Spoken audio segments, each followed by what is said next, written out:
महज 4 दिन में चांद पर पहुंचा था अमेरिका।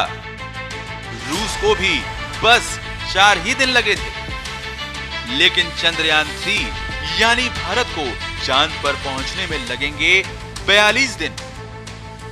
आपको भी ये सोचकर आश्चर्य होगा कि भारत को चांद पर पहुंचने में आखिर इतना समय क्यों लग रहा है, जबकि अमेरिका, रूस जैसे देशों ने 50 साल पहले ही चांद की दूरी महज 4 दिनों में ही पूरी कर ली थी। 20 जुलाई 1969 में अमेरिका ने अपना अपोलो 11 मिशन रवाना किया था। ये पहला मौका था जब इंसान चांद पर उतरा था। इस मिशन को चांद पर पहुंचने में 4 दिन 6 घंटे का समय लगा था, तो भारत को 42 दिन क्यों लग रहे हैं? अब आपको इसके पीछे की वजह बताते हैं। 2 चंद्रयान लॉन्च करने के बाद भारत ने अब तीसरा चंद्रयान लॉन्च कर दिया है। श्रीहरिकोटा के सतीश धवन अंतरिक्ष केंद्र से भारत के तीसरे चंद्रयान मिशन को लॉन्च किया गया। अगर चांद पर सॉफ्ट लैंडिंग में सफलता मिली तो अमेरिका, रूस और चीन के बाद भारत ऐसा करने वाला चौथा देश बन जाएगा।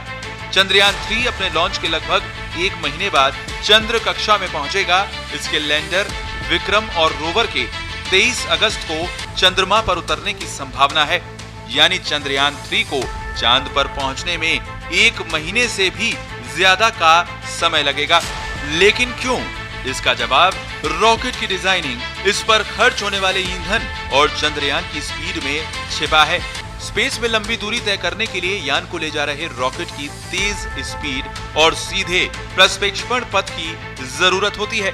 अपोलो 11 की लॉन्चिंग के लिए नासा ने सैटर्न V का इस्तेमाल किया था, जो सुपर हैवी लिफ्ट लॉन्चर था।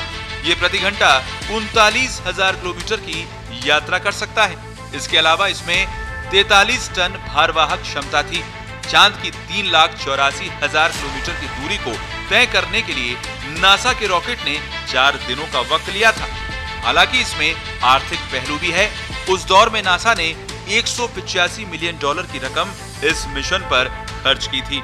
इसके उलट भारत ने इतने ताकतवर रॉकेट का इस्तेमाल नहीं किया और नासा के बजट के अनुरूप बहुत कम बजट यानी लगभग 600 करोड़ रुपए में तैयार किया है। शक्तिशाली rocket GSLV Mk3 rocket Chandrayaan 3 को पृथ्वी की 170 किलोमीटर 36,500 किलोमीटर की कक्षा में स्थापित करेगा। चंद्रयान 3 का वजन 3,900 किलोग्राम है, इसीलिए कक्षा को धीरे धीरे बढ़ाना जरूरी है। इसकी वजह यह है कि पृथ्वी से चंद्रमा की दूरी GSLV Mk3 की क्षमता चंद्रयान 3 के वजन की तुलना में से 10 गुना ज्यादा है। इसरो के पास ऐसे मिशन यानी कक्षा को धीरे धीरे बढ़ाने में विशेषज्ञता के साथ साथ अनुभव भी है। मंगल मिशन चंद्रयान 1 और चंद्रयान 2 में भी इसका इस्तेमाल किया गया था। तो चांद पर पहुंचने में रॉकेट और ईंधन का बहुत महत्व होता है। जितना कम दिनों में चांद पर पहुंचना चाहते हैं, उतना ज्यादा ईंधन लगता है। भारत ने पिछले 2 चंद्रयान मिशन के बाद अब चंद्रयान 3 में कई तरह के बदलाव भी किए हैं। चंद्रयान 3 में ऑर्बिटर मौजूद नहीं है, क्योंकि चंद्रयान 2 का ऑर्बिटर अभी भी चंद्रमा की ऑर्बिट में ठीक से काम कर रहा है। चंद्रयान 3 में ऑर्बिटर की जगह प्रोपल्शन मॉड्यूल लगाया गया है। ये मॉड्यूल नेविगेशन में मदद करेगा। चंद्रयान 3 के लैंडर को ज्यादा मजबूत बनाया गया है। इसमें कई फॉलबैक, वैकल्पिक सिस्टम और सेंसर का उपयोग किया गया है। चंद्रयान 2 लैंडर की विफलता का कारण बनने वाली सॉफ्टवेयर समस्या को ठीक कर लिया गया है। लैंडर में अब 5 मोटरों की जगह 4 मोटर हैं। चंद्रयान 3 की जांच के लिए सैकड़ों परीक्षण भी किए गए हैं।